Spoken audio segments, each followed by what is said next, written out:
기도하겠습니다. 고마우신 아버지 하나님, 오늘도 저희들을 주님 앞으로 인도해 주셔서 함께 주의 말씀을 나누는 시간을 갖습니다. 이 시간 주님께서 우리에게 주님의 뜻을 깨닫게 하시고 우리의 귀를 열고 우리의 마음이 주님의 말씀이 담겨질 수 있는 좋은 맛이 될 수 있도록 역사하여 주시기를 원합니다. 주님, 부족한 종의 입술을 통해 주의 진리를 전하실 때 종의 입술은 주의 말씀을 채우사 오직 주의 진리만 전하도록 사용하여 주옵소서. 듣는 모든 성도들에게 또 주의 말씀을 깨닫고 이 말씀을 붙잡고 살아갈 수 있는 믿음을 더해 주옵소서. 예수님의 이름으로 기도합니다. 우리 지난 시간까지 세 개의 비유를 일단 마쳤습니다. 13장 밑에 부분에 세 개의 비유가 뭐였었죠? 보화, 밭에 갇힌 보화, 두 번째는 그죠, 진주 장사, 귀한 진주를 찾는 진주 장사, 마지막은 그물, 그죠, 물고기, 좋은 물고기, 나쁜 물고기가 함께 담겨 있는 그물. 이렇게 이제 우리 공부를 했습니다. 그걸 통해서 우리가 깨달은 것은 이제 우리 스스로가 보물이 살 수 있는 능력은 없지만 우리에게 보물이 되어서 우리에게 소유가 될 수 있도록 모아주신 주님을 우리가 생각해 보았고, 또 우리를 귀한 진주, 주님은 세상 사람들은 우리를 어떻게 볼지 몰라도 주님은 우리를 귀한 진주로 여기셔서 그의 모든 값을 주고 사신다. 그러니까 비싼 것은 주님 앞에 비싼 거지 다른 사람 앞에 비싼 건 아니에요. 내가 얼마나 비싼 건지 몰라 그래봐야 다른 사람들은 못 알아줘요. 그러나 주님 앞에 나오시면 주님이 전들이 눈이 어두워서 못 본다 그러실 거예요. 그 다음에 이제 좋은 물고기, 나쁜 물고기에 다 잡혀있는 그런 그물에 대한 말씀을 우리가 나눴어요. 그래서 우리 하나님의 은혜 가운데 우리는 이제 하나님이 택하신 좋은 사람들로 정해주신 그 은혜를 우리 같이 생각해 보았습니다. 오늘은 그 앞에 나오는 네 개의 비유를 이제 공부하려고 합니다.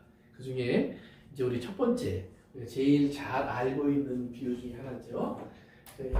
네 가지 밭에 대한 비유. 네 가지 밭에 대한 비유. 우리 13장 1절부터 9절까지 한번 읽어볼까요? 13장 1절부터 9절까지 한번 먼저 읽어보고 우리 같이 읽어보겠습니다.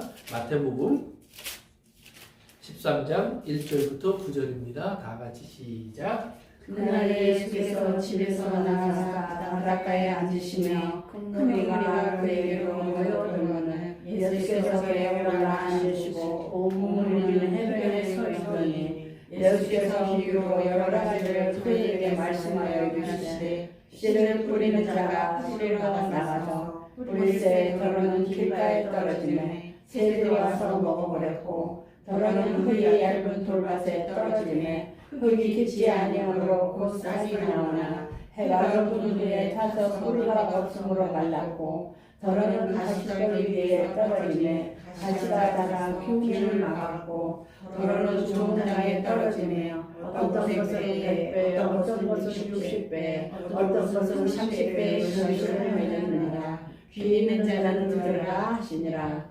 그래요. 그러면 좋은 밭이 나오고 그 다음에 나머지 길가, 그 다음에 돌밭, 또 하나는 뭐가 있죠? 가시밭. 그렇죠, 가시밭. 자, 우리가 생각할 때 자기는 어떤 밭 같아요? 각자가? 저는 세 가지 다. 그래서 하나 빼셨네? 세 가지. 오케이. 그 다음에 또 나는 좋은 밭 같다. 우리 주님이 섭섭하셔도 보통 섭섭하시지. 나는 길가 같다. 거기까지는 또 아닌 것 같아요. 나는 돌밭 같다. 그리고 막상 손들려니까 이상한 것 같고, 나는 가시밭 같다. 그것도 또 여기 되고 싶은데 여기 있는 것 같기도 하고, 그렇죠? 네, 그래요. 이제 우리가 잘 아는 네 가지의 밭에 대한 비유예요. 보통 우리가 이제 이 비유를 얘기할 때 이제 어떻게 우리가 주로 이해를 하죠? 다 같이 상태? 네, 상태를 생각하면서 내가 좋은 밭인가 길가인가 돌밭인가 가시밭인가 그러는데 좋은 밭이 되고 싶지만 좋은 밭은 아닌데 아직 좋은 밭은 되지 못했는데 열심히 노력해서 좋은 밭이 한번 되봅시다. 이제 보통들 이제 우리 이렇게 생각을 해요. 그렇죠? 그런데 여기서 생각해 보세요. 밭이 이제 땅한테 가서 물어보세요. 내가 너 좋은 밭 되고 싶으니 나쁜 밭 되고 싶으니 그러면 땅이 나 좋은 밭 되고 싶어요. 그래서 스스로 좋은 밭으로 자기를 바꿔요? 아니요. 그런 땅만 있으면 세상에 그냥 정말 부러울 게 없겠죠? 아니요. 밭은 스스로 좋아지지 못해요. 그런데 주님이 말씀하신 내용을 들어보면 밭은 우리를 가리키는 것 같아요. 사람들을. 그것이 길가든 돌짝밭이든 또는 가시덤불이 나는 밭이든 좋은 밭이든 사람을 가리키는 것 같아요. 그런데 사람을 가리키는데 그러니까 밭이라고 말을 했다면 우리에게 스스로 변할 수 있는 능력은 없다라는 이야기를 거기에 또 담고 있는 것 같아요. 그러면 스스로 변할 수 없는데 어떻게 좋은 밭이 되라고 하는가? 그러면 자, 태어나면서부터 좋은 밭으로 태어나는 사람 있을까요? 없어요. 성경이 그러잖아요. 의인은 없나니 하나도 없고, 그렇죠? 우리는 다 마음이 강박하고 하나님을 모르고 죄인으로 다 태어나서 또 죄를 좋아해요. 하나님이 사랑하지 말라고 하는 것마다 사랑하고 싶고 또 사랑하고 있고, 이것이 우리들의 모습이에요. 그런데 성경은 그런 거기서 나와서 우리에게 좋은 밭이 되라고 또 명령을 하세요. 그러면 어떻게 좋은 밭이 될 수 있는가를 오늘은 이걸 찾아내는 것이 이제 오늘의 숙제예요. 그래서 이 숙제를 여러분이 다 하고 나면 아, 나도 좋은 밭이구나, 또 좋은 밭이 되겠구나 라고 하는 그런 확신을 가질 수 있게 될 거라고 믿어요. 그러면 이제 우리 이 13장에 나오는 이 비유를 볼 때 이렇게 나와 있어요. 13장 1절 다시 한번 읽어볼까요? 그날 예수께서 집에서 나가서 바닷가에 앉으시며 그날 그랬어요. 그게 어떤 날이에요? 그날. 이게 분명히 이 날은 그날이라고 하고 보니까 무슨 이야기를 하다가 그날 있잖아. 그날. 그러니까 예를 들면 우리가 지난 주일이 있잖아. 그런 것처럼 그렇게 얘기를 하는 거예요. 그럼 그날은 어떤 사건이 있던 날인가 우리가 찾아봐야죠. 12장 끝으로 가보세요. 바로 앞장 12장 끝으로. 12장 끝으로 가보세요. 12장 끝으로 가보시면 47절에 46절부터 보시면 이렇게 돼 있어요. 예수께서 무리에게 말씀하실 때에, 그러니까 예수님이 사람들을 모아놓고 좀 말씀하고 계시는 시간이에요. 그런데 어머니와 동생들이 예수께 말하려고 밖에 와 있었다. 어떤 집에서 예수님이 모여서 좀 얘기를 하고 있는데 바깥에 예수님의 어머니와 동생들이 왔어요. 왜 왔죠? 그렇죠. 예수님 붙잡으러. 왜? 미쳤다고 소문이 났으니까 예수님을 붙잡아서 미쳤는지 안 미쳤는지 제정신인지 확인해야 되니까, 또 미쳤으면 데려가야 되니까. 그런데 말하려고 밖에 있는데 사람이 많으니까 못 들어온 거예요. 그러니까 누가 한 사람이 전령이 돼서 예수님에게 얘기를 합니다. 47절에 보니까 한 사람이 예수께 여쭤오되 보소서 당신의 어머니와 동생들이 당신께 말하려고 밖에 서 있나이다. 이렇게 얘기를 하세요. 그러니까 그러면 당연히 어머니가 오셨어요? 동생들이 하세요? 이리 들어오라고 하세요. 길 좀 내주세요. 이렇게 얘기를 해야 되는데 예수님의 대답 48절로 가봅시다. 시작. 말하는 사람에게 대답하여야 돼. 누가 내 어머니며 내 동생들이냐 하시고. 아멘. 누가 내 엄마고 내 동생들이냐. 이게 진짜 미쳤죠. 그렇죠? 어머니랑 동생들이 와 있다고 하는데 아니 누가 내 엄마고 내 동생이냐. 그러더니 뭐라고 그러냐면 손을 내밀어. 누구를 가리켜요? 제자들. 잘 기억하세요. 거기 있는 다를 가리키는 게 아니에요. 제자들. 제자라는 말의 특징은 뭐예요? 제자는 어떤 사람을 제자라고 그래요? 직접 예수님과 동행하며 가르침을 받은 사람. 그렇죠. 가르침을 받는 사람. 배우는 사람. 나는 그분을 따라다니면서 그분에게 배워. 그분이 나의 스승이야. 나는 그 길을 가야 돼. 이러면서 그분을 따라다니는 사람이에요. 그러니까 주님의 말씀을 듣고 주님을 따르는 사람들이에요. 그러니까 주님을 따르는 사람들을 가르치는데 이 사람들이 내 어머니고 내 동생이다. 그러니까 여러분 중요한 걸 깨달으셔야 돼요. 하나님의 나라는 혈통, 육정과 관계가 없다는 말이에요. 혈연으로 따지고 또 우리가 육체적인 관계로 따지면 우리는 예를 들면 여기 모이는 우리들도 보더라도 우리는 보통 우리가 일반적으로 생각하는 서양 사람들이나 또는 그런 사람들에게 우리는 포함되지 않아요. 우리는 아시아 사람이에요. 아시아 사람 중에서도 주로 우리는 한국 사람이에요. 결국 한국 사람이라고 하는 어떤 일체감 속에서 우리가 좀 더 이렇게 가깝게 느껴진다 이 말이에요. 그처럼 우리가 이제 그런 관계들로 대부분 사람들의 관계들이 만들어져요. 같은 직장에 다닌다, 또 뭐 같은 집에 산다, 또는 같은 고향 출신이다, 여러 가지로 우리는 이렇게 가까울 수 있는 이유를 육체적으로 자꾸 만들어가요. 그런데 성경은 그런 관계를 가지고는 하나님 나라 못 들어간다 이 말이에요. 하나님 나라는 뭐예요? 영과 진리, 하나님의 말씀 안에서 거듭나는 사람들이 하나님의 나라의 백성이 된다는 거예요. 그러니까 어떻게 태어났는지 상관이 없고 그 안에서 예를 들면 아브라함에게 두 아들이 있었어요. 첫째 아들 이스마엘, 둘째 아들 이삭. 그 후에 물론 다른 아들들이 태어났지만 그런데 그중에 이스마엘은 버렸고 이삭은 택했다 이 말이에요. 그러니까 혈통으로 보면 둘 다예요. 그런데 아니다 이 말이에요.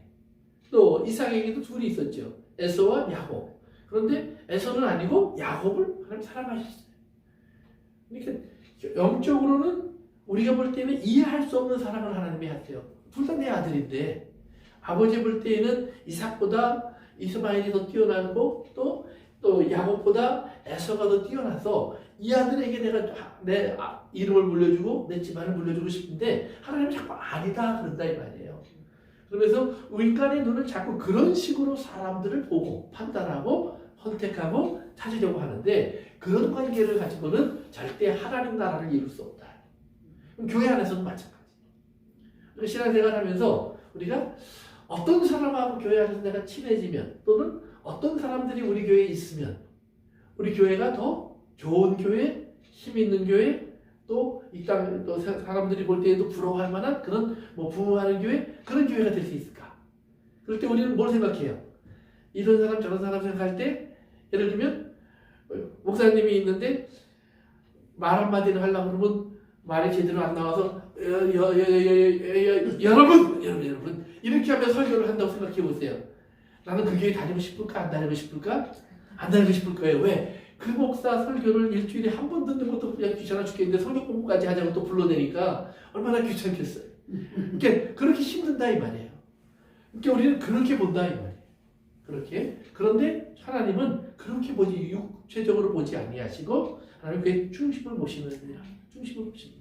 그래서 하나님이 선택한 하나님의 백성들 가운데 보면 그래서 예수님의 제자들이 나중에 예수님 돌아가신 다음에 예루살렘 복음을 전할 때 이스라엘 사람들이 예수님의 제자들을 뭐라고 불렀냐면 갈릴리 사람들 아니냐, 오늘 촌뜨기들 아니냐, 저 배우지도 못하고 집안도 변변치 않고 가진 것도 없고 그런 사람들 아니냐. 그런데 예수님의 제자들이 육체적으로 분명히 그게 맞아요. 그러나 그들의 입에서 하나님의 말씀이 증거되기 시작해요. 하늘의 말씀이 선포되기 시작해요. 그러니까 예루살렘에 있는 그 세상으로 말하면 학박사들이 가지고 있는 하나님의 말씀을 가리키는 이야기를 듣고는 천국에 들어갈 사람들이 없는데 그들이 전하는 예수님의 제자들이 전하는 말씀을 들으면 하나님의 나라를 들어갈 수 있는 기회가 돼요. 회개할 수 있는 하나님의 말씀에 감동도 생겨요. 이런 변화들이 일어나는 거예요. 그러니까 하나님의 나라는 혈마육이 아니다. 예수님이 아주 분명히 얘기하는 거예요. 그러면서 그 말을 한 날에 이 다음 얘기를 하는 거예요. 그러면 그 말은 뭐냐면 예수님께서 이 말씀을 하신 다음에 제자들을 가리키면서 뭐예요? 내 말을 듣고 따라오는 얘들이 내 어머니와 형제들이야. 그러니까 천국에 같이 있을 수 있는 사람들은 이 사람들이야. 마리아는 아니야. 저 바깥에 있는 유다도 아니야. 그러니까 어떻게 보면 마리아는 천국에 못 갔는데 나중에 보면 마리아 천국에 갔죠. 유다도 천국에 갔죠. 예수님의 형제 야고보도 하나님의 사람으로 섰죠. 그러나 그들이 육체적으로 생각하고 왔을 때는 아니다 이 말이에요. 그러면 예수님께서 그날에 그러니까 진짜 하나님의 나라의 백성이 누구냐는 이야기를 하신 날 그날에 이 말씀을 하셨다 이 말이에요. 그러면 이 말씀은 뭘 얘기하기 위해서 진짜 하나님의 나라는 이런 사람들이야. 이게 진짜 하나님의 나라야. 그걸 보여주기 위해서 하신 가르침이다 이 말이에요. 그래서 여기 보면 예수님이 그날의 제자들에게 예수님이 어떻게 하셨어요? 가르치려고 앉으셨어요. 앉았다. 이 앉았다는 말이 굉장히 중요한데 이제 그 앉았다는 말의 뜻이 뭐냐면 왕의 자리에 앉았다. 또는 스승의 자리에 앉았다. 즉 높은 자리에 앉으셨다는 말이에요. 그래서 예수님의 가르침을 보면 많은 경우에 예수님을 안고 제자들이 그 발밑에 이제 앉았다 그렇게 나와요. 발밑으로 또는 모여들었다 이렇게 나와요. 그러니까 옛날에 스승은 예수님 당시의 스승은 앉는 거예요. 앉았다는 말은 그래서 그분은 높으신 분이다. 우리를 가르칠 수 있는 분이다. 우리를 다스리는 분이다. 그런 거예요. 그러니까 오늘 목사가 서서 해야 되겠어요? 앉아서 해야 되겠어요? 그러니까 이제 하나님의 말씀 속에서 그런 의미를 갖고 있는 거예요. 그러니까 예수님이 앉으셨다는 말은 예수님이 왕의 자리에, 스승의 자리에, 인도자의 자리에, 목자의 자리에 서 계셨다. 그런 표현이 되는 거예요. 그래서 예수님이 거기에 앉으시니까 제자들이 예수님이 이제 가르치실 준비가 되셨구나. 우리가 들어야 될 때가 됐구나. 그리고 이제 귀를 딱 기울이는 거예요. 그랬더니 예수님이 이제 4가지 밭에 대한 이야기를 하시면서 어떤 사람이 나가서 농부가 씨를 뿌린다. 그리고 씨를 뿌리는데 이게 좋은 농부예요, 나쁜 농부예요? 네? 신통치 않잖아요. 보세요. 씨를 뿌리는데 길가에 떨어지고 돌밭에 떨어지고 가시밭에 떨어지고 그리고 일부만 좋은 밭에 떨어져요. 자, 농사를 다 지시잖아요. 지난 여름에 농사 짓는 얘기로 한참 바쁘셨는데 농사 짓는데 그렇게 농사 지세요? 그냥 뭐 고추 심는데 슉 일부는 잔디밭에 떨어지고 일부는 그라지 앞에 떨어지고 일부는 좋은 내가 밥 잘 만들어 놓은 그 흙 위에 떨어지고 해서 어떤 데서는 잘 나고 어떤 데서는 뭐 났는지 안 났는지도 모르고 어떤 거는 말라 죽어버리고 그렇게 씨 뿌리는 사람 있어요? 없어요. 없죠? 우리가 다 어때요? 밭을 잘 일구고 그 다음에 얼음도 다 주어서 좋은 흙을 만든 다음에 그 다음에 씨를 뿌리는 게 아니라 하나하나 같이 심잖아요. 네. 좋은 농부는 그렇게 하는 거예요. 근데 그게 어느 나라 법이냐? 그게 우리나라 법이에요. 이게 유대인들의 농사법은 그렇지 않아요. 유대인들의 농사법은 일반적으로 유대 지역은요. 물론 좋은 땅이 있는 지역도 있어요. 좋은 땅이 지역이 있지만 대부분의 지역은 석회에 굉장히 많은 그런 땅이에요. 석회분이. 그러니까 석회분이 많은 데다가 석회분. 그 다음에 두 번째는 여름 즉 가뭄이 있는 시간이 가뭄이 있는 시간이 길어요. 그러니까 이스라엘의 땅은 가만 놔두면 아주 딱딱해져요. 왜? 석회가 응고가 돼갖고 굳어버려요. 그래서 농사를 지을 수가 없는 땅이 대부분이에요. 그런데 이제 우리가 장막절 그러잖아요. 추수감사절 보통. 근데 장막절이 되면 이스라엘 사람들이 장막절을 마치면서 하나님께 기도해요. 하나님 우리에게 비를 주옵소서. 그러면 하나님이 그때쯤 비를 주세요. 한 10월달이나 11월달 때 10월 말이나 요 비를 이른 비 그래요. 이른 비. 성경에 보면 이른 비, 늦은 비 이런 얘기 나오는데 이른 비 그러면 봄에 오는 비 같은데 아니에요. 가을에 오는 비예요. 추수 다 끝나고 여름이 지나고 이제 겨울이 시작되려고 할 때 비가 내려요. 그러면 딱딱했던 땅에 비가 내리면 어떻게 될까요? 좀 부드러워지죠. 그러면 그때 땅을 경작하는 거예요. 기경하는 거예요. 그래서 한번 뒤집어 엎어요. 그렇다고 해서 막 다져갖고 막 그냥 흙을 할게 이건 아니에요. 그냥 한번 뒤집어 엎어요. 놔요. 뒤집어 엎고 나면 비가 와서 좀 촉촉해진 땅이 좀 이렇게 엎어져요. 경작하기가 좀 쉬워서. 그리고는 씨를 갖다 그냥 뿌리는 거예요. 씨를 다 뿌린 다음에 다시 한번 또 엎어요. 그러면 어떤 씨는 그러다 보니까 우리가 경작하지 않고 이렇게 뒤집어 놓지 않은 땅에 떨어지는 것도 있어요. 길가에 떨어지는 거예요. 그다음에 어떤 거는 그 밑에 큰 돌들이 있어서 더 이상 내려갈 수 없지만 겉으로 볼 때는 흙이 한번 뒤집어 엎어져 있으니까 좋은 땅처럼 보이는 데가 있어요. 어떤 데는 가시들이 같이 심겨져 있어요. 그러다가 이제 이게 시간이 지나면 가시들이 먼저 수르륵 자라 올라오고 나중에 자라 올라오는 곡식을 열매 맺지 못하도록 쳐고 그냥 완전히 숨이 막히게 해버려서 이제 죽여버리는 그런 가시들이 자란다 이 말이에요. 그런데 어떤 데는 땅이 좋은 땅이에요. 그러다 보니까 말씀으로 씨앗이 깊게 뿌리 내리고 잘 자라요. 그러니까 똑같은 데 있는데 여기서는 잘 자라고 여기서는 안 자라고 저기서는 말라 죽고 이런 현상들이 동시에 일어난다 이 말이에요. 그러니까 그 모든 것이 거기에서 같이 일어나는 거예요. 그러니까 우리가 이걸 이해하고 봐야 돼요. 그래서 하나님은 이스라엘 사람들에게 가을이 되면 이른 비를 내려주셔서 비가 와서 땅이 좀 촉촉하게 하신 다음에 겨울비가 와요. 겨울비는 소나기가 많아요. 겨울비. 그러다가 12월 달쯤 1월 달쯤 겨울비가 오다가 이제 3, 4월이 되면 늦은 비가 와요. 늦은 비. 그래서 이제 추수를 하기 직전에 다시 한번 늦은 비가 와요. 그러면 이때 보리에서 이제 밀까지 이제 심고 거두는 과정이 시작돼요. 그러니까 우리는 겨울에 농사 안 짓잖아요. 그러나 여기는 겨울이 그렇게 춥지 않아요. 물론 눈이 올 때도 있어요. 예루살렘에 눈이 가끔 옵니다. 눈이 올 때도 물론 있어요. 그러나 그 정도 추위가 거의 대부분이 없어요. 그래서 주로 겨울이 우기, 비가 오는 시간이기 때문에 이때 농사를 져요. 그리고 겨울이 지나서 이제 여름이 이제 시작될 때쯤 되면 그다음에 모든 농사는 사실은 거기다 끝나고 과일만 남아서 과일 추수하는 거예요. 그것이 장막절이에요. 그래서 감격이 넘어가는데 그러면 여름부터 그 사이에 그러면 땅이 다시 어떻게 될까요? 추수하고 나면 딱딱하게 굳어버려요.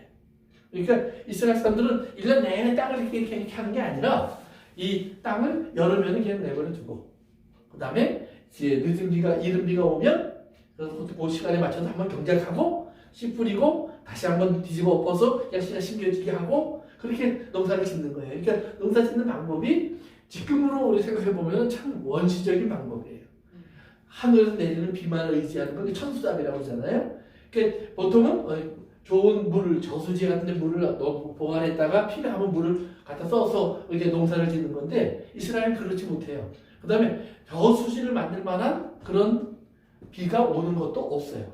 또 갈릴리 호수 같은 거는 저 아래에 있단 말이에요. 먼 데 있단 말이에요. 사해 같은 데는 전혀 물을 쓸 수 없어요. 그러니까 굉장히 농사짓기 어려운 땅이에요. 그래서 하나님이 이스라엘을 가나안 땅에 들여보낼 때 뭐라고 그랬냐면 너희가 나온 애굽 땅은 발로 물을 대거니와 그래요. 발로 물을 댄다는 말은 뭐냐면 항상 강이 흐르니까 물레바퀴 같은 거를 발로 이렇게 돌려갖고 물을 퍼서 계속 밭에 물을 대요. 그러니까 애굽은 그래서 항상 농사가 물이 많으니까 잘 되는 거예요. 그래서 애굽은 곡창지대예요. 예수님 당시에도 애굽은 곡창지대예요. 그러니까 예수님 아브라함의 조카 롯이 좋은 땅을 보더라고 그러니까 애굽 같은 데를 찾아갔잖아요. 그러니까 그런 거예요. 그러니까 애굽은 그렇게 물이 많은 땅이에요. 그런데 너희가 나온 땅은 이제 너희가 들어갈 그 약속의 땅은 물을 흡수하는 땅이에요. 그러니까 물이 오면 싹 없어져요. 겉으로 볼 때는. 그런데 너희가 내 말을 듣고 나에게 청종하고 나의 말에 순종하면 내가 때를 따라 이른 비와 늦은 비를 주리니. 그래서 그 땅이 이른 비와 늦은 비를 받으면서 농사 지을 수 있게 되고 농사가 결실할 수 있게 되고 결실한 것이 또 아름답게 이끌어갈 수 있도록 하는 계절의 모든 것을 하나님이 내가 너에게 주리라 그래요. 선물로. 그러니까 이스라엘은 어디에 달려있는 거예요? 겉으로 볼 때는 정말 미련한 방법 같지만 사실은 하나님에게 절대적으로 달려있는 거예요. 그러니까 하나님만을 의지하는 삶. 그것이 이스라엘이 배워야 되는 삶이에요. 하나님이 그걸 가르치기 위해서 그래서 광야에서 40년을 운동시키신 거예요. 40년 동안 이스라엘은 심지도 않고 거두지도 않았는데 먹을 것이 와요. 하나님이 매일 아침마다 필요한 만큼 주세요. 그러니까 매일 주시는 거예요. 욕심내면 안 돼요. 그러니까 그걸 배우는 거예요. 욕심내지 마라. 매일 하나님 주시는 일용할 양식이 있다. 그 일용할 양식을 믿고 너희들이 하나님이 가라고 하는 것, 멈추라고 할 때 멈추는 것, 이것을 그대로 따라만 가면 된다. 그걸 40년 동안 가르친 거예요. 이스라엘이 잘 배웠어요? 못 배웠어요? 못 배웠어요. 네. 그냥 아버지들이 다 죽어갔는데도 자식들이 그거 보면서 우리는 안 그래야지 하루만 생각했어요. 그러나 막상 저들이 들어가서 이방인들이 사는 것을 보더니 우리도 저렇게 살아야 되겠구나 하고 삶의 방향을 급속히 틀어버려요. 광야에서 배운 건 다 잊어버려요. 얼마 가지도 않아요. 그래서 하나님께서 하나님 계속해서 그래서 이스라엘에게 말하는 거예요. 너희의 묵은 밭을 기경하라. 그 말이 이제 성경에 보면 가끔 나와요. 너희의 묵은 밭을 갈라. 근데 그것이 이렇게 여름 내내 딱딱해진 땅 같은 그 얘기를 하는 거예요. 그것을 가라라는 말은 뭐냐면 내가 비를 내릴 거야. 그러니까 거기서 말하는 그러면 묵은 밭 이 얘기가 반복해서 나오는데 그 말은 무슨 뜻이냐면 너희들이 나를 버리고 이방 사람을 따라가면서 하나님의 은혜를 잃어버린 딱딱해진 땅, 즉 마음을 가리켜요. 거기서 말하는 대부분의 말이 너희들이 진짜 이 땅에 나가서 땅을 하라 말은 아니에요. 왜? 이스라엘 그때도 농사 짓고 살았어요. 하나님 말씀을 떠났을 때도 여전히 하나님 말씀을 떠났을 때도 심지어는 잘 먹고 잘 살 때도 많이 있었어요. 그러나 하나님이 보시면서 뭐냐면 너희가 나를 버렸다. 너희가 나를 버렸으므로 나도 너희를 버린다. 그러나 너희가 이제라도 너희의 밭을 기경하라. 그러면 하나님께서 이제 하나님의 음성이 너희 속에 말씀이 너희 속에 들어가서 이것이 다시 뿌리내리고 자라면 그러면 내가 너희를 다시 이제 내 백성으로 맞아주겠다. 하나님 이런 말씀으로 계속 약속하시는 거예요. 그러니까 이제 묵은 땅, 묵은 밭 나왔을 때 그것은 사실은 우리를 가리키는 거예요. 그런데 이런 배경을 가지고 이제 우리가 보면 그러면 이제 이스라엘 농부가 이제 씨앗을 뿌릴 때가 되어서 나가서 씨앗을 뿌리는 거예요. 씨앗은 뭘까요? 씨앗. 무슨 말씀이죠. 그래서 이 똑같은 비유가 마가복음 4장, 누가복음 8장에 나와요. 똑같은 비유가. 그런데 누가복음 8장의 해석을 보면 씨는 하나님의 말씀이니 하고 딱 못을 박아요. 그러니까 씨는 우리가 이제 뭔지 분명히 알아요. 하나님의 말씀입니다. 자, 그럼 농부는 누굴까요? 씨 뿌리는 사람. 하나님이요. 하나님. 오케이. 또. 말을 하면 깨졌다고 그럴까 걱정이 되시는 것 같은데 괜찮아요. 틀려도 괜찮아요. 말해놓고 모르는 거지 뭐. 선지자나 예수님. 선지자 예수님 이렇게 하나님, 선지자 예수님 그 특징이 뭘까요? 모두가 말씀을 선포하고 말씀을 전달하고 말씀을 가르치는 그런 분들이 그러니까 농부는 말씀을 가르치고 선포하는 분들이에요. 그래요. 그래서 농부는 우리가 예수님이라고도 볼 수 있고 말씀을 가르치는 선지자나 오늘날 말하면 목사나 이런 말씀의 전달자들로 생각할 수 있어요. 또 복음에 대해서 성경 뭐라고 하냐면 너희는 가서 뭐가 되라고 할 때 거기는 너희가 누구예요? 목사는 모든 예수님을 믿는 사람들은 그러니까 모든 성도 복음을 전하는 모든 사람들을 우리가 농부라고 얘기할 수 있어요. 그렇죠? 그러니까 말씀은 씨앗은 하나님의 말씀이에요. 이거를 못 바꿔요. 그러나 농부는 처음에는 예수님이겠죠. 이 말씀을 전하실 때는 왜 예수님이 지금 이 말씀을 하고 계시니까. 그러나 그 다음엔 사도들에게 가서 이 말씀을 전하라고 했으니까 사도들이 있고 그 다음에 사도들이 또 이 땅의 모든 하나님의 사람들에게 너희도 가서 전파하라 그랬으니까 우리가 된다 이 말이에요. 또 뭐 말씀을 가르쳐야 되는 모든 목회자들이나 이런 사람들 포함이 되겠죠. 그러니까 이건 모든 예수님 또는 예수 그리스도의 사람들은 말씀의 전달자예요. 그러면 여기서 왜 우리가 말씀의 전달자가 될 수 있느냐? 단순하게 예수님이 너희는 가서 전달하라 그래서 전달하는 게 아니에요. 왜? 우리 안에 누가 계세요? 성령. 그렇죠. 성령님. 성령님이 오셔서 우리 안에 예수 그리스도화 시켜놨단 말이에요. 우리를 주님과 하나 되게 하셨단 말이에요. 그러니까 이제 우리는 예수님의 입이 되고 예수님의 말씀을 전달할 수 있는 사람이 되어서 전달하는 거예요. 그러니까 우리가 전달할 때 나는 전인범이라는 이름을 가지고 전달하는 것이 아니라 예수 그리스도의 이름으로 전달하는 거예요. 이해되셨어요? 네. 오케이. 그래서 농부는 예수님이에요. 그렇지만 이렇게 생각하시면 돼요. 보세요. 우리가 포도원 일꾼에 비유해서 보면 포도원 주인이 나가서 일꾼을 불러와요. 우리 포도원 할 일이 있어. 와서 좀 일을 좀 해. 그래서 일꾼을 시키잖아요. 그런데 추수가 다 끝나면 이제 그 포도원 주인이 이렇게 보면서 야 하나님 농사 잘 졌네 그래요. 다 지가 한 것처럼. 그런데 우리 보세요. 우리 일꾼들이 일한 거 맞아요. 그러나 이 농사를 전부 컨트롤하고 농사가 진행되어서 추수까지 올 수 있도록 이것을 다 주장해 온 사람은 주인이에요. 그 주인이 농부예요. 우리는 주인 밑에서 일하는 일꾼과 같은 사람이에요. 일꾼과 같은 사람. 같은 목적을 가지고 갔지만 농사는 사실은 농부이신 하나님이 지신 거예요. 이건 하나님 거예요. 모든 땅은 이 땅의 모든 건 하나님 거니까 하나님이 농사의 주인이세요. 그래서 하나님이 씨앗도 공급해 주세요. 그러나 하나님 이 땅의 우리를 하나님의 사람들을 예수 그리스도와 연합된 사람으로 사용하셔서 일꾼으로 사용하신다 이 말이에요. 그래서 우리가 일꾼으로 쓰임 받을 수 있다는 거예요. 거예요. 그래서 여러분과 저도 하나님 일꾼이 되어서 땅을 기경하는 역할을 할 수 있어요. 그 다음에 세 번째는 여러분 이제 밭인데 밭은 누구냐? 밭은 누구냐? 이것은 뭐예요? 말씀을 듣는 사람들이에요. 그러면 어떤 사람이 좋은 밭일까요? 여기 설명이 나와 있죠? 말씀을 듣고 순종하는 사람. 그 사람이 좋은 밭이에요. 아주 간단해요.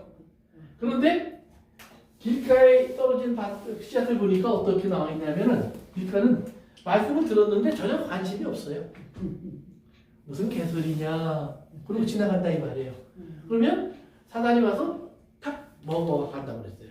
그래서 악한 자가 와서 채워간다. 13장 이제 뭐 밑에 가면 해석이 나오니까 성경에 이렇게 나와 있어요. 악한 자가 와서 가져가 버려요. 근데 이 가져간다는 말이 뭐냐면 우리가 휴거라는 말을 쓸 때 어떻게 돼요? 휴거라는 말이 땅에 있는 사람 하나님의 하루에 갑자기 탁 차갖고 올라가는 거거든요. 그것처럼 새가 와서 악한 자가 와서 말씀이 떨어지면 탁 차갖고 가버려요. 그러니까 말씀이 머물러 있지 않아요. 그냥 매일 똑같이 살아가는 거예요. 그러니까 성경에 보면 예수님을 만난 수많은 사람들이 있어요. 그러는데 수많은 사람들 대부분이 예수님을 그냥 지나쳐가요. 지나가면서 저 사람이 예수님이야? 그래? 생긴 거 보니 별거 없네. 말씀을 잘 가르친다고? 에이 맨날 듣던 그 소리 듣네. 차라리 우리 라페 선생님이 더 낫네. 이러고 그냥 지나가 버리는 거예요. 그러니까 관심이 없어요. 그 말씀이 머물러 있지 않아요. 이걸 길가 그래요. 그러니까 길가는 뭐냐면 기본적으로 자기가 가는 길에만 그냥 가는 거예요. 자기 목적지를 바꾸지 않아요. 그런데 돌밭이 있어요. 돌밭은 뭐냐면 성경에 이렇게 설명이 나와요. 한번 볼까요? 마태복음 13장으로 가세요. 13장 밑으로 내려가셔서 20절 가서 보세요. 20절 설명이 나와 있어요. 예수님이 직접 하신 설명이에요. 시작. 돌에 뿌려졌다는 것은 말씀을 듣고 즉시 기쁨으로 받되 계속해서 그 속에 뿌리가 없어서 한것이 견지다가 말씀으로 말미암아 환난이나 박해가 일어날 때는 곤지는 자요. 아멘. 여기 보니까 돌밭에 떨어지는 말은 말씀을 받을 때 기쁨을 받아요. 아멘. 할렐루야. 야 정말 귀한 말씀이에요. 생명의 말씀이야. 이제 난 이 말씀 붙잡고 난 살 거야. 이러고 딱 받았다 이 말이에요. 그런데 거기에 뭐냐면 받을 때는 즉시 받았는데 그 다음에 잠시 견디다가 잠시. 그 잠시라는 말이 시즌이란 말이에요. 한 시즌. 어느 정도 정해진 기간이 있어요. 근데 그거 견뎌요. 그거 견뎠는데 그 다음에 뭐가 나오냐면 말씀으로 말미암아. 그 말씀 때문에 환난과 박해가 와요. 환난이란 말은 마음을 이렇게 누르는 거예요. 양쪽으로 가운데 넣고 프레스하는 거예요. 기름 짤 때처럼 양쪽으로 기름 짤들이 꽉 누르는 거예요. 마음이 답답해져요. 그리고 옴짝달싹 못하겠어요. 예수 믿으면 답답해질 때가 있죠. 네. 화도 못 내겠고 욕도 못 하겠고 싸움도 못 하겠고 그냥 다 하지 말라는 게 왜 이렇게 많아. 그냥 답답하는 그럴 때가 있어요. 또 어떤 거냐면 그다음에 박해라는 건 뭐냐면 나를 사냥감처럼 쫓아올 때의 느낌이에요.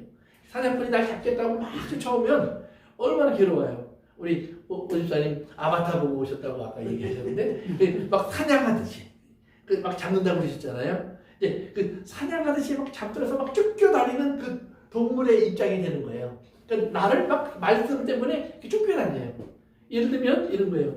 예수님이 말씀 때문에 어느 마을에 들어가니까 고향 마을 나사렛에 들어가셨어요. 말씀을 전하셨어요. 그랬더니 마을 사람들이 어떻게 해요?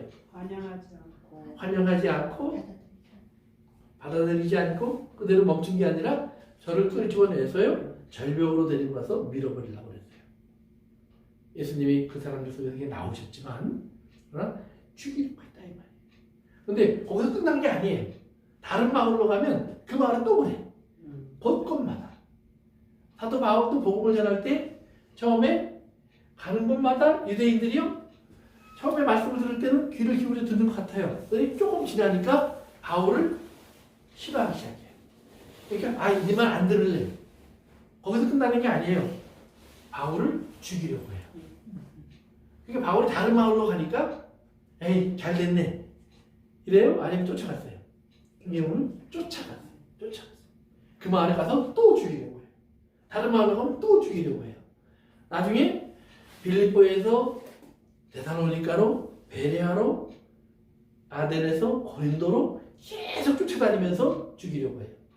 바울이 예루살렘에 오니까 예루살렘에서도 또 죽이려고 해요. 이게 박해예요. 그러니까 계속해서 쫓아다녀요. 그러니까 피할 곳이 없을 때까지. 언제까지? 바울이 감옥에 갇히고 결국은 죽게 돼요. 그러니까 쫓아다니는 것이 멈춰져요. 그러니까 말씀대로 산다는 것은 뭐냐면 이렇게 계속 쫓겨다닐 수 있어요. 그러니까 우리가 이제 구약에서 보면 이삭이라는 사람의 이야기 속에 그런 게 있죠. 저가 하나님의 이제 흉년이 오니까 아버지에게 배운 그대로 애굽으로 가려고 해요.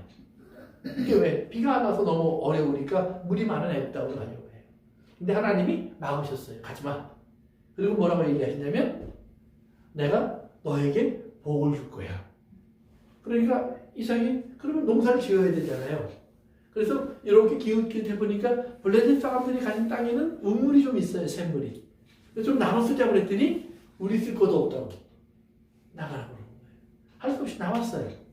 그래서 좀 물 없는 곳으로 와서 보니까 옛날에 아버지가 파놨던 우물이 있어요. 근데 지금은 다 메꿔져서 물이 없는데 다시 팠어요. 근데 전개 보니까 물이 솟아올라와요. 그래서 이제 양도 좀 먹이고 좀 천막도 치고 농사를 좀 막 치려고 하니까 블레셋 사람들이 보더니 거기 물 나왔대. 보더니 가 여기 우리 땅이야. 또 나왔어요. 그 다음으로 갔는데 거기도 또 파니까 또 물이 나와요. 블레셋 사람들이 또 쫓아왔어요. 가 이거 내 거야. 또 밀어냈어요. 또 밀어냈어요. 3번이나 밀어냈어요. 그러니까 이제 이삭이 마지막에 하나님 어떻게 하면 좋겠습니까? 근데 하나님이 또 파라고 그래요. 또 팠어요. 또 물이 나왔어요. 그러니까 블레셋 사람들이 쫓아오다가 이제는 지쳤어. 야, 따라가 봐야 소용이 없다. 응? 쟤는 파면 물이 나와. 하나님이 주시는 거예요. 파면 물이 나와요. 그래서 그 물로 인해서 그가 그의 100배를 거두고 거부가 되었다. 좋은 바디 얘기가 나와요. 그런데 보면 계속 뺏기는 이야기예요. 그게 박해예요. 그런데 빼앗겼다고 해서 제가 멈추면 어떻게 돼요? 빼앗기고 끝나는 거예요. 그러나 또 가는 거예요. 또 파는 거예요. 그러면 어느 순간인가 쫓아오던 사람들이 멈춰요. 예를 들면 예수님을 쫓아오던 사람들이 멈춘 건 어디예요?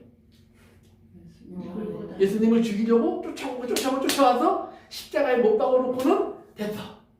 그리고 무덤에 집어넣고 문 닫아버리고 야, 이제 가서 발 뻗고 잠 좀 자자.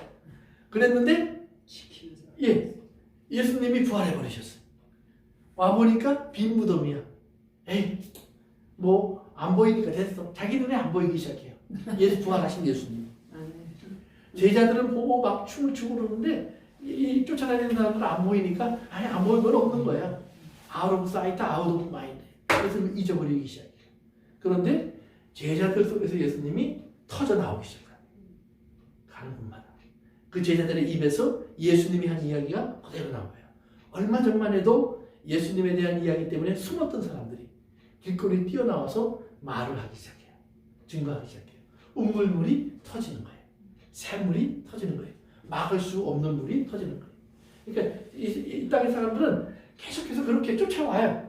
그러다가 죽음에 집어넣고 그 다음에 더 이상 갈 방법을 몰라요. 그런데 하나님의 사람들은 죽음에 들어가면 계속 터져요. 또 터지고 또 터져요. 더 이상 저들이 올 수 없는 곳까지 하나님의 사람들은 가는 거예요.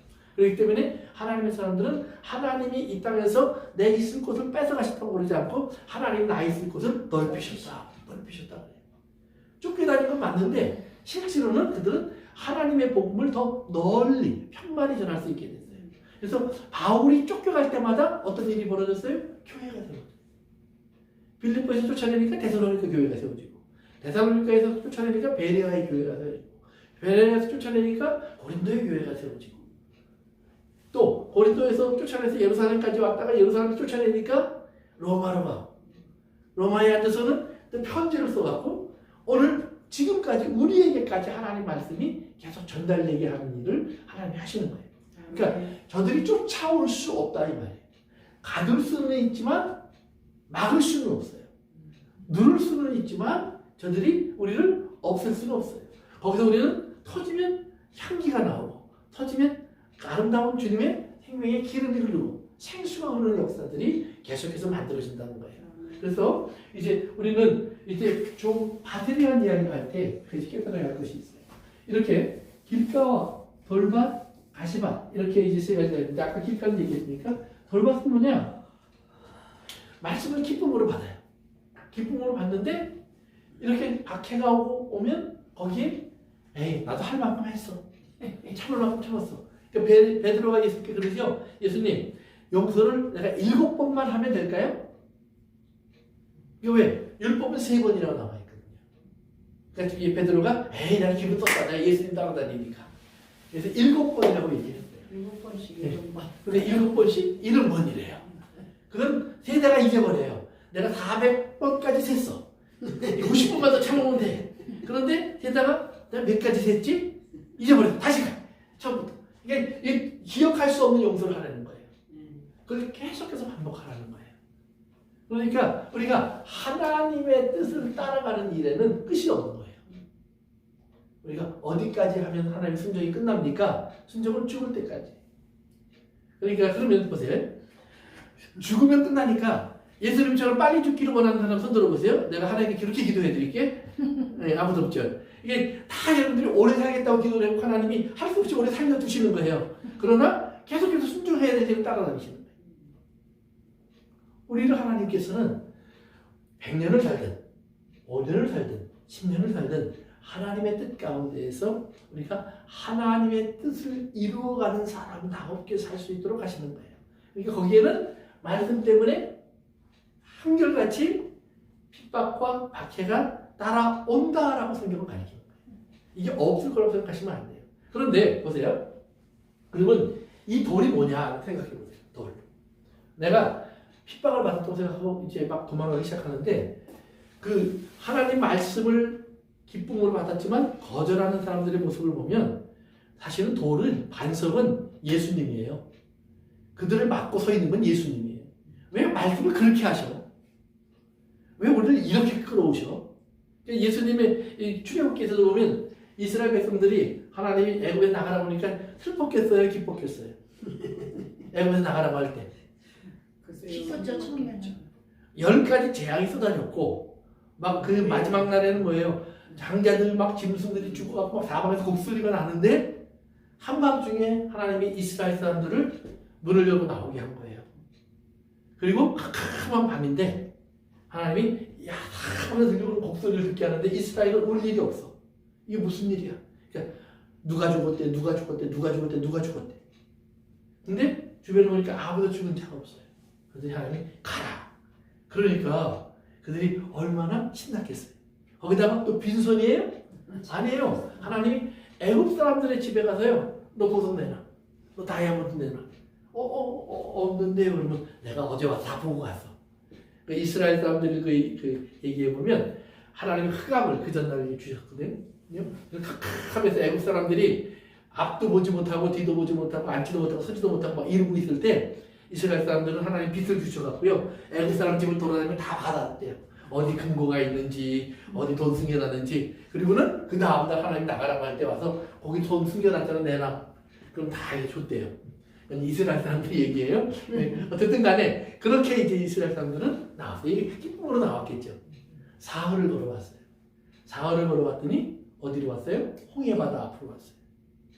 하나님이 홍해바다 앞에 자기를 딱 작정하면서 뭐라고 그러시냐면 성경에 보면 14장에 이렇게 나와요. 출애굽기 14장에 여기에 진을 쳐라. 그럼 여기에서 내가 너희를 구원하는 여호와인 줄을 이스라엘이 알게 되리라. 분명히 하나님 구원을 약속하고 거기에 진을 치라고 그랬어요. 근데 이스라엘 사람들이 보니까 앞에는 바다고 뒤에 애국 군대가 쫓아오던 소문이 들려요.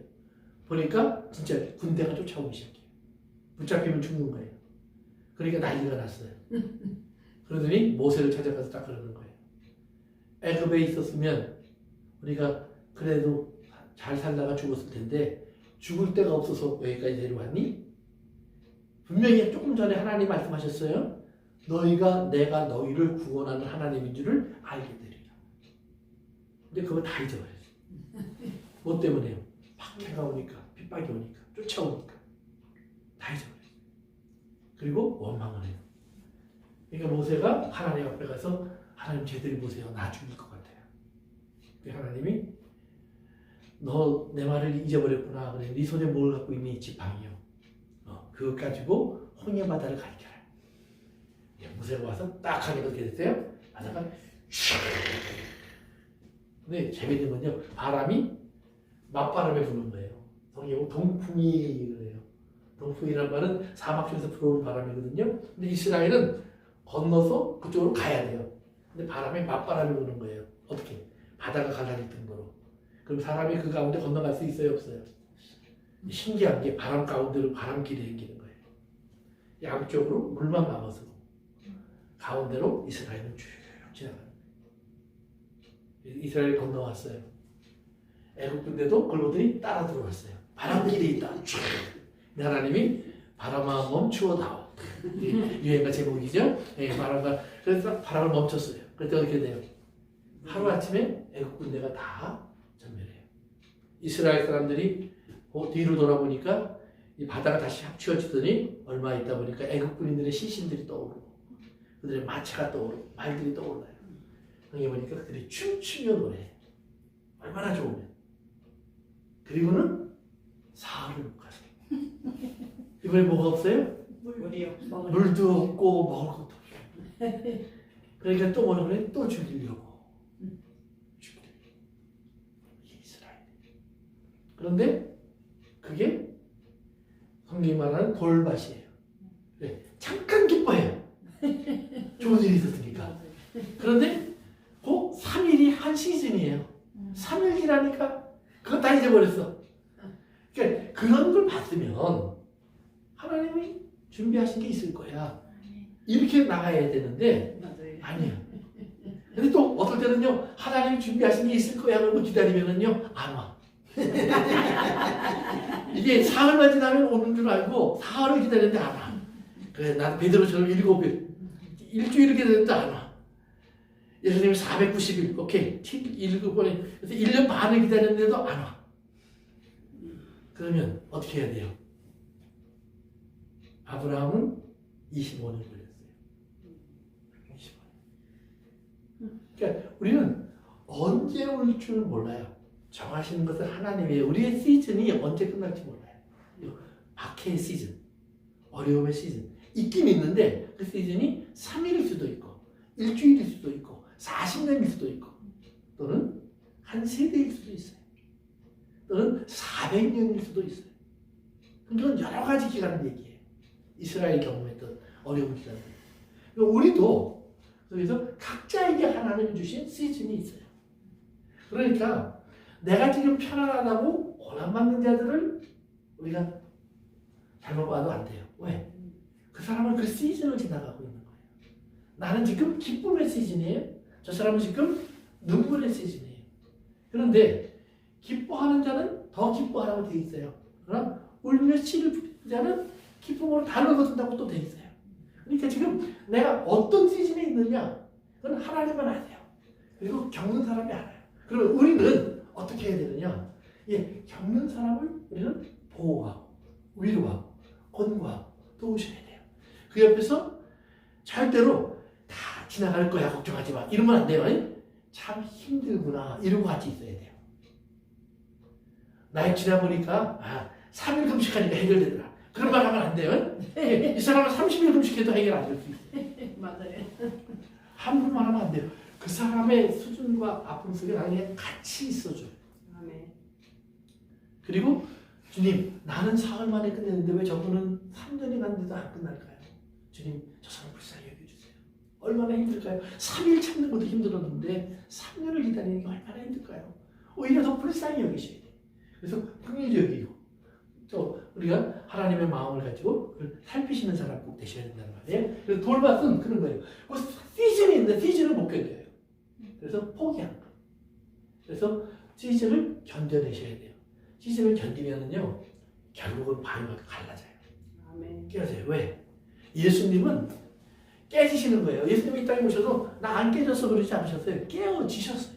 부서지셨어요. 결국은 좋은 맛이 되셨어요. 그러니까 예수님을 막았었어요.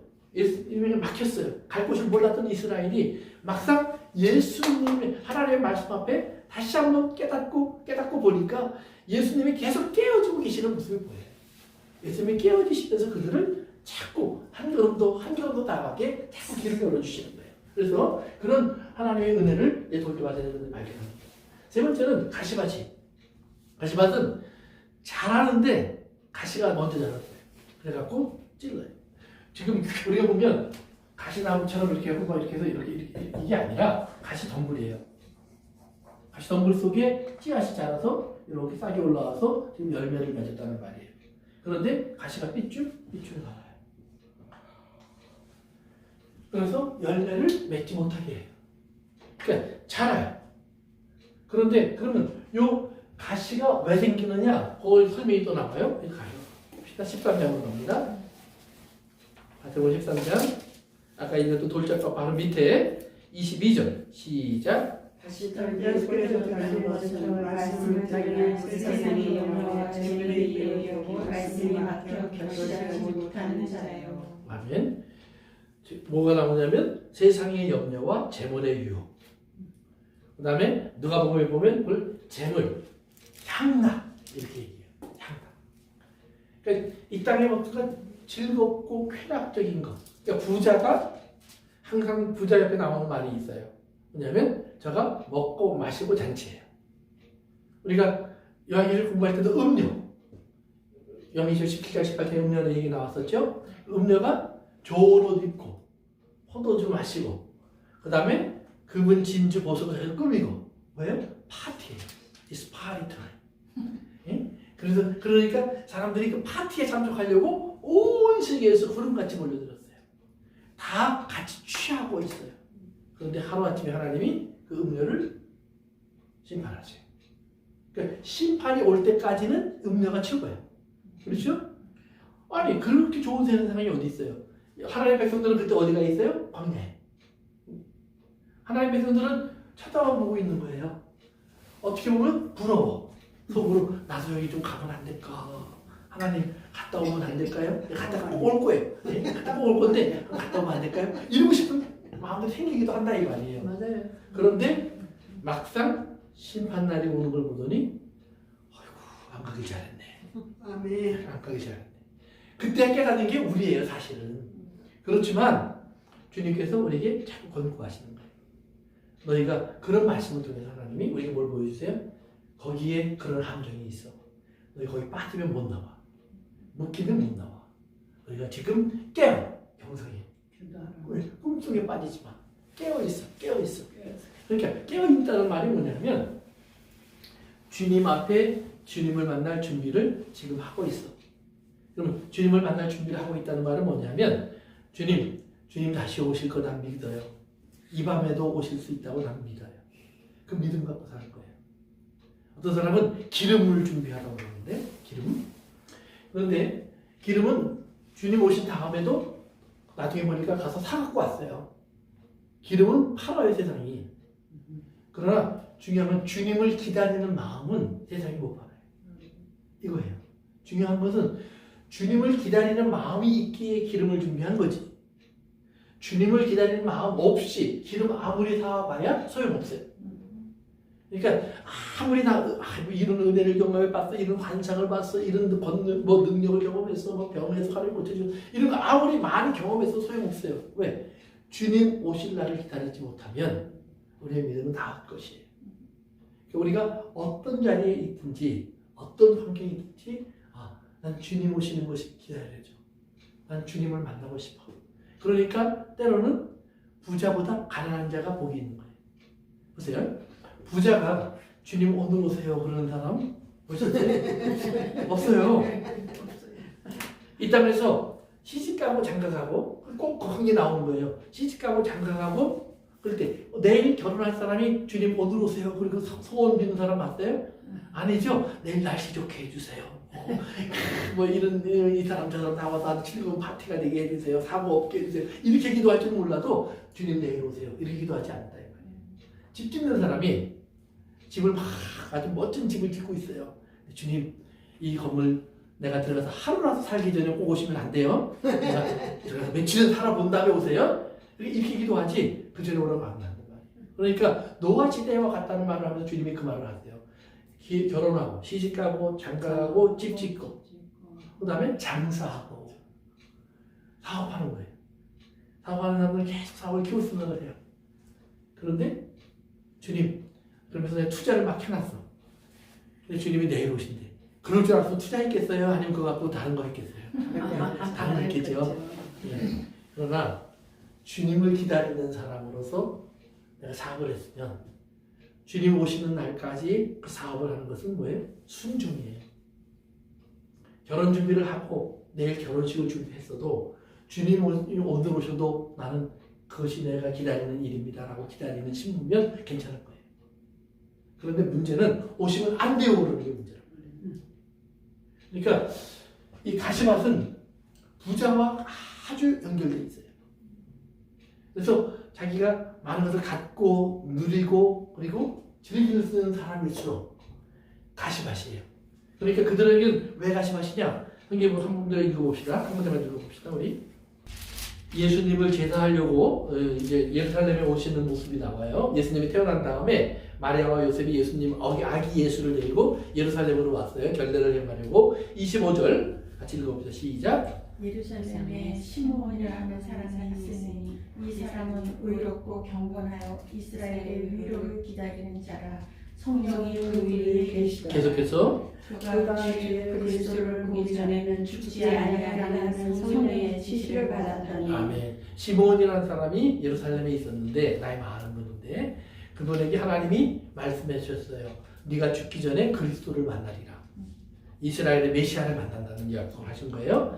그리고는 이제 마리아와 요셉은 아기 예수를 데리고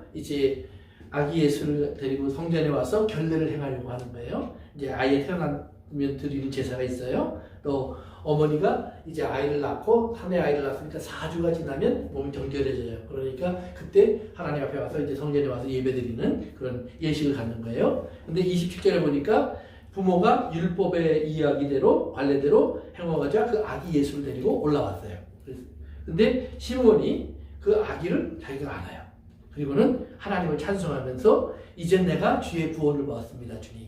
이제 내가 죽을 수 있겠군요. 즉 주님 앞에 갈 수 있겠군요 하고 이제 하나님을 찬송하기 시작해요. 그 다음에 이제 34절로 갑니다. 시작. 시므온이 그에게 축복하고 그의 어머니 마리아에게 말하여 이르되 보라 이는 이스라엘과 많은 사람을 해하거나 흥하게 하며 비방을 받는 편이 되기를 위하여 세움을 받았고. 아멘. 그래서 예수님에 대한 이야기를 설명하는 거예요. 이 아이를 통해서 하나님께서 이런 하나님의 뭐예요? 해하거나 흥하거나 비방받는 표적이 되기 위해서, 즉 구원 또는 멸망 이런 하나님의 심판의 기준이 예수 그리스도 안에서 일어난다는 말이에요.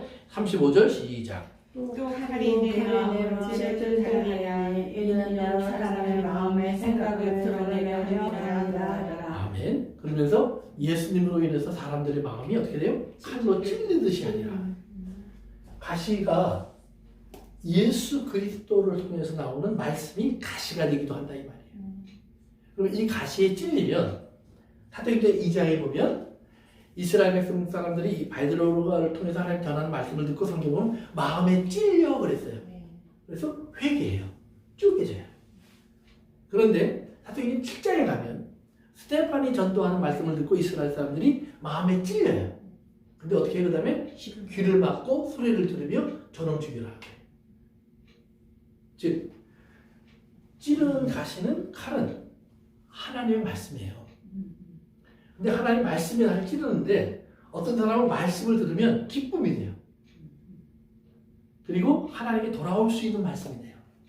회개를 일으키는 말씀이 돼요. 근데 어떤 사람은 그 말씀 들으면 기막혀요. 안 듣고 싶어요. 몰라. 나는 지금 이대로가 좋아. 그러니까 스테반을 죽인 이스라엘 사람들도 그들이 하나님을 믿는 열심으로 한 거예요. 그렇죠?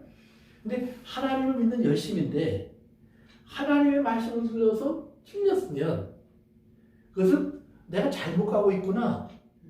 회개해야 돼요. 그렇죠. 그런데 회개하지 않고 그들은 오히려 하나님의 말씀을 전하는 이 가시를 꺾어버리려고 하는 거예요. 그래서 오히려 그 가시를 가지고 예수님의 면류관을 만들어 씌워버리고 창을 가지고 찔러버리고 옷으로 박아버리고 그들은 예수님을 하나님 말씀을 가지고 못 박아버린 거예요. 율법대로 심판한 거예요. 그러나 우리가 알기로는 하나님 말씀이 그럼 그들이 왜 그런 행동을 했는지를 봐야 돼요. 왜? 그들은 자기의 모습 그대로를 지키고 싶었어요. 자기의 모습이 뭐예요? 예수님이 볼 때는 의식하는 사람들이에요. 예수님이 볼 때는 멸망으로 들어가는 사람들이에요. 예수님이 볼 때에는 아무 열매가 없어요. 하나님 보실 때 그들은 하나님의 진노의 대상들이에요. 그런데 그거를 지키겠다는 거예요. 가시로부터, 칼로부터. 이런 어리석음을 가져요. 그러니까 하나님 말씀을 따라가다 보면 이제 성경에 우리가 잘 아는 두 명의 왕의 이야기가 있어요. 사울 왕과 다윗 왕. 사울 왕을 여러분 사무엘상을 이제 읽어보시면 나와요. 사무엘상 초반부에 보면 사무엘이 사울을 왕으로 세우는 장면이 나오는데 사무엘이 사울을 왕으로 세울 때 보면 사울이 어떤 사람이냐면 키도 크고 준수하고 아주 골격이 훌륭한 사람이에요. 그런데 사울을 왕으로 세우려고 하니까 사울이 어떻게 했는지 아세요? 저기에 부르마디에가 숨어요. 아이고 난 그런 거 못해요. 요즘 교회에서도 요즘 하나님 일을 좀 합시다 그리고 뭘 맡기려고 그러면 아이고 제가 그런 거 어떻게 합니까 이래요. 하나님이 하라고 하는데 종이 건방지게 아이고 제가 어떻게 합니까 주인님. 이게 말이 안 되는 거잖아요. 우리는 겸손이라고 생각하는데 겸손한 게 아닐 때가 많아요. 근데 어쨌든 간에 사울이 숨어요. 그러면서 뭐라고 하냐면 나는 보잘것없는 사람입니다. 나는 그냥 베냐민 지파의 작은 지파에 속하 있는 사람입니다. 사실 사울이 베냐민 지파 사람이라는 것이 그때까지만 해도 자랑이 아니었어요.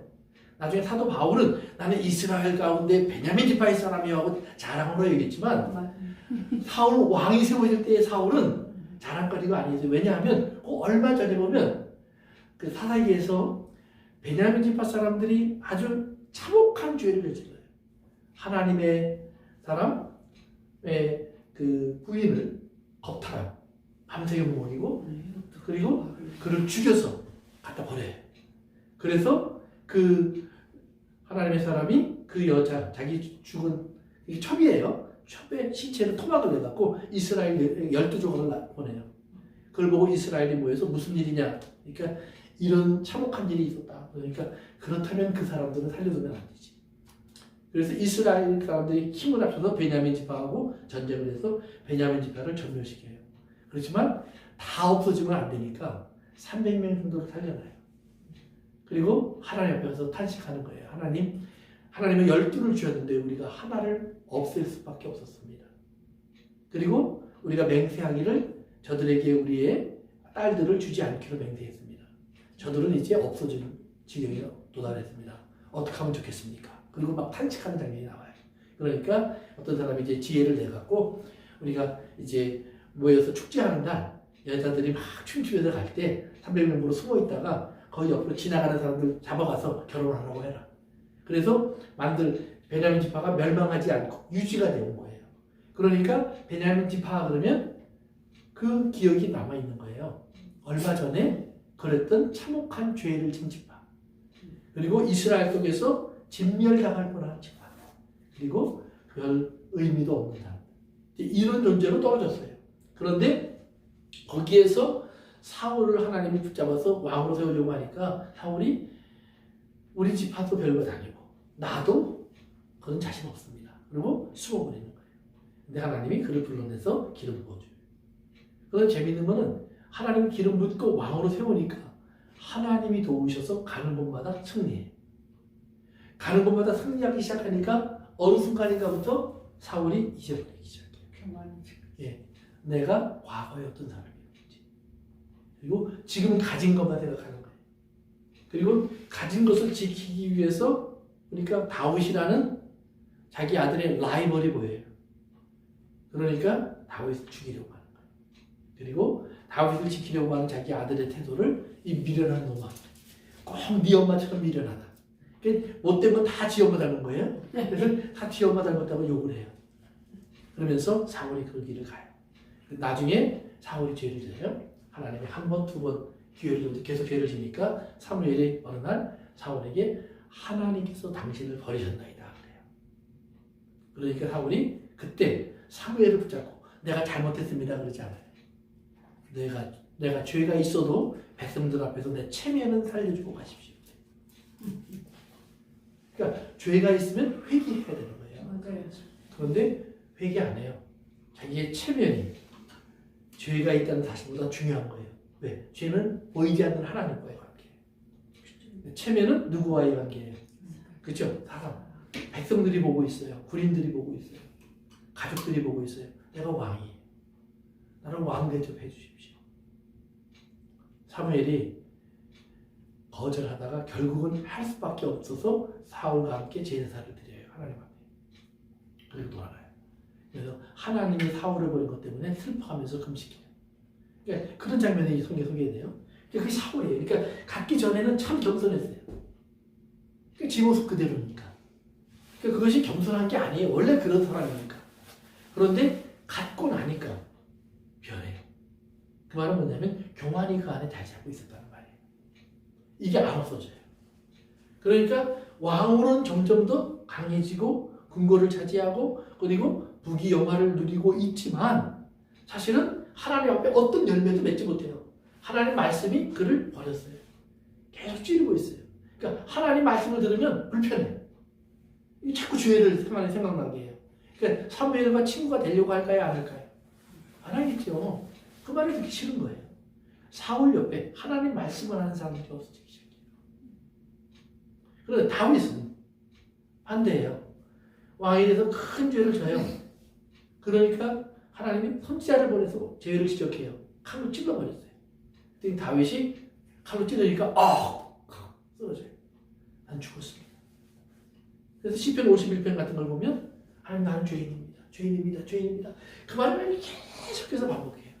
아멘. 그러면서 그 반복 속에서 다윗이 하나님께 하는 소원들이 있어요.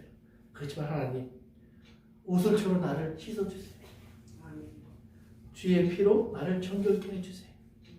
내 안에 정직한 영을 회복시켜주세요. 아멘. 주의 성령을 거두지 말아주세요. 하나님이 원하시는 제사가 소, 양, 말 이런 거라면 내가 그냥 다 갖다 드리겠습니다. 그런데 상한 심령이라고 하는데 나는 하나님 그 심령조차도 내 안에 없어요. 하나님 이 마음을 좀 받아주세요. 고민하고 찌르면 그러니까 하나님 말씀이 가시가 되어서 칼이 되어서 찌르는데 어떤 사람은 거기에 찔려서 깨어져서 어떻게 돼요?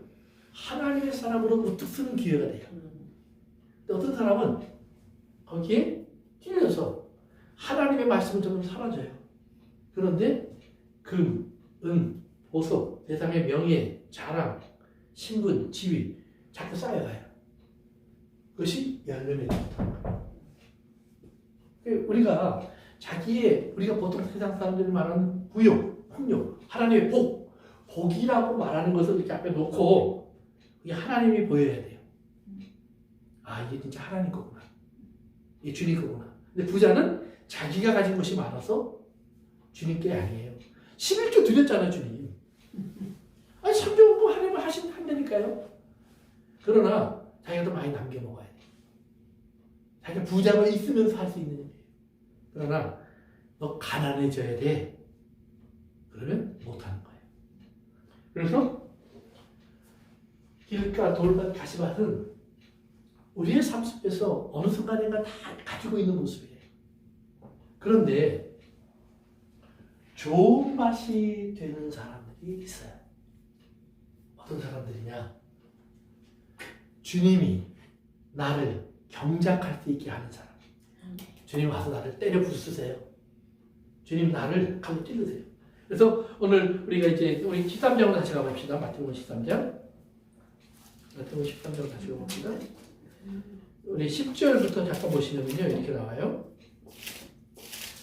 왜 비유로 말씀하십니까? 그랬더니 이미 천국의 비밀에 대한 이야기를 하시면서 너희에게는 허락되었으나 그들에게는 아주 되었다 그래요. 그러면서 이제 13절로 갑니다. 그들에게 비유로 말하는 것은 그들이 보아도 보지 못하며 들어도 듣지 못하며 깨닫지 못함이니라 그래요. 그러면서 14절 시작. 이스라엘 예언이 그들에게 이루어졌으니 쓰리였으니 너희가 알지도 너희가 지키는 대로 깨닫지 못할 것이요 거기는 너희가 알지 못하리라.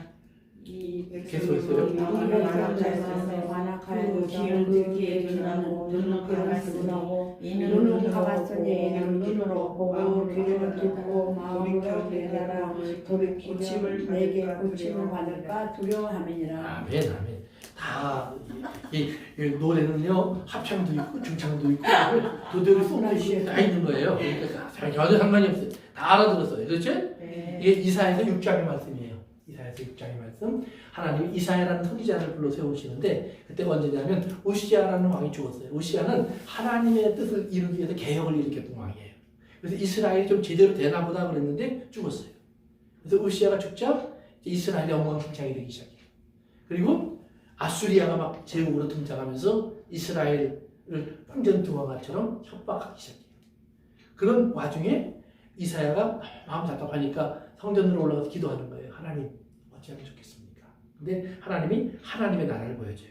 거기 보니까 하나님이 보좌에 앉아 계세요. 아까 앉았다는 말이 뭐라고 그랬죠? 예, 왕으로 다스리신다, 말씀을 선포하신다, 준비되어 있다. 지금 하나님이 우시아가 죽었다고 걱정하지만 내가 너희를 지금도 다스리고 있어. 이제 얘기해 주시는 거예요. 그러면서 하나님 말씀하시는 거예요.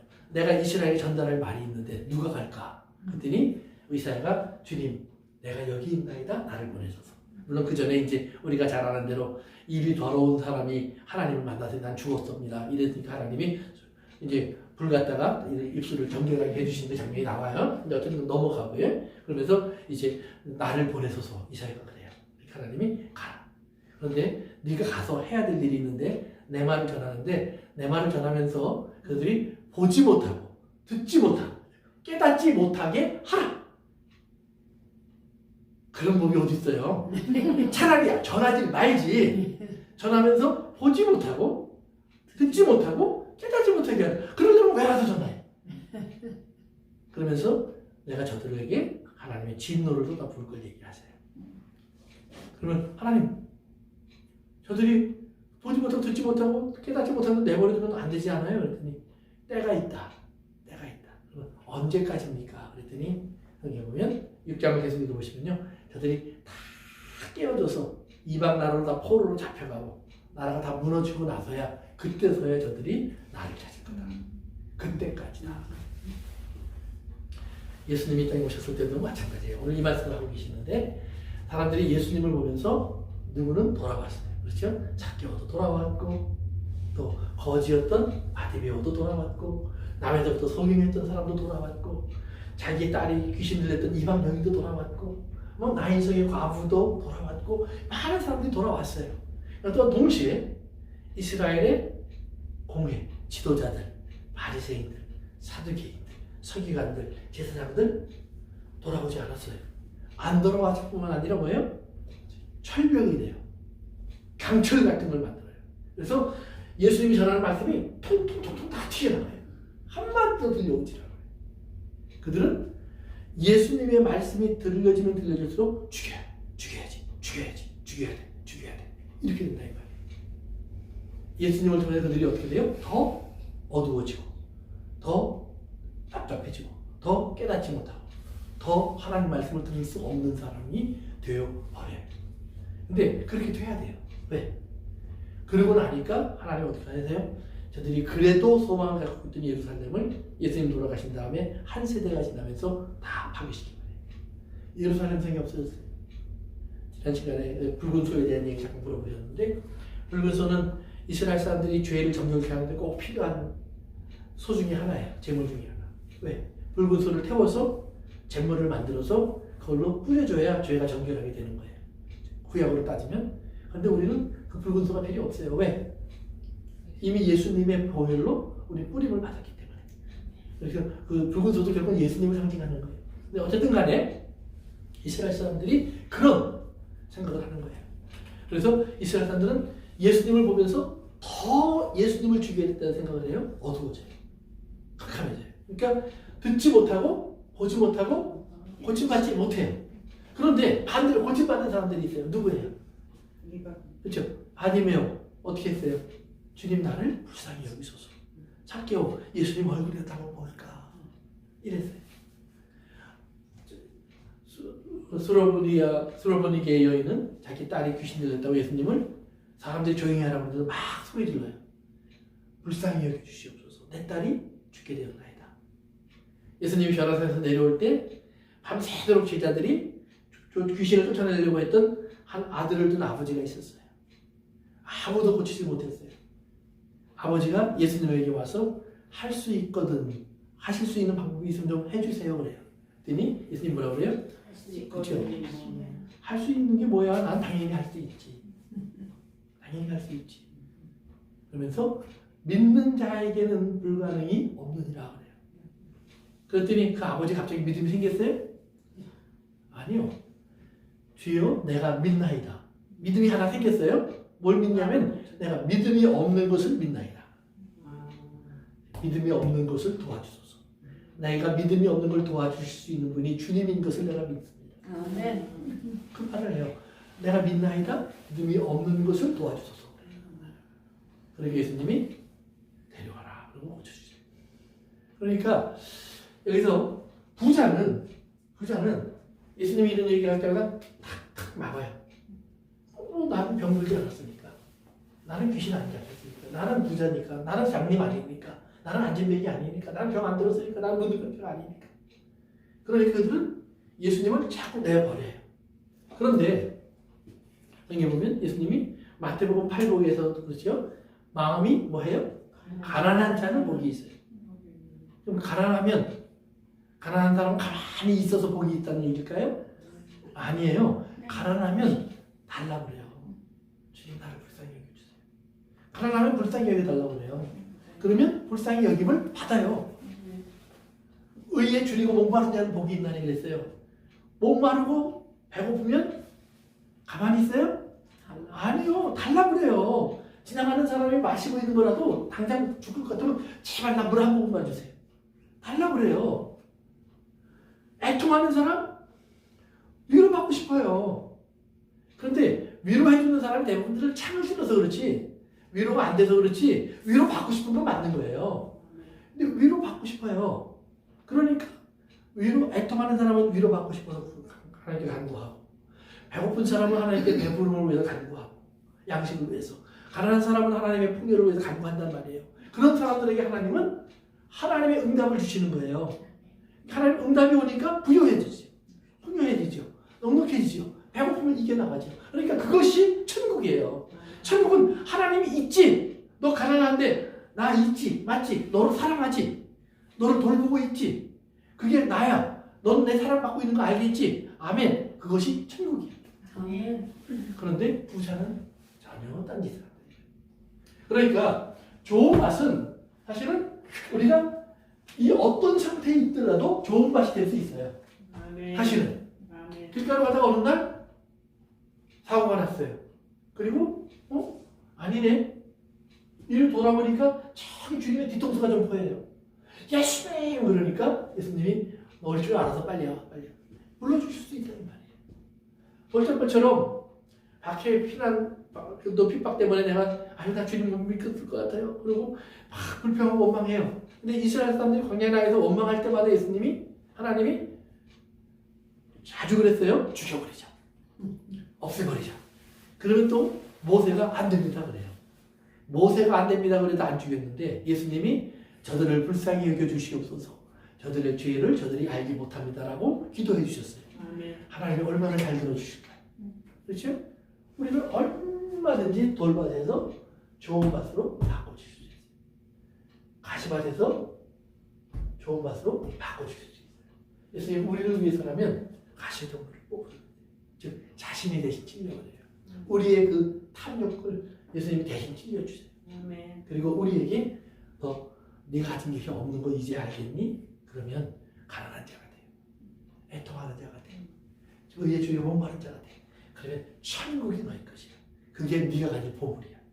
즉 우리는 좋은 맛은 그렇기 때문에 뭐예요? 내가 되는 것이 아니라 길가 돌밭 가시밭 같은 나를 위해서 십자가를 져주신 주님으로 인해서 좋은 맛이 되는 거예요. 좋은 맛이 되면 우리는 여기에서 씨앗이 자라서 열매를 맺잖아요. 그러면 우리는 주님의 일꾼으로서 전달자가 될 수 있는 거예요.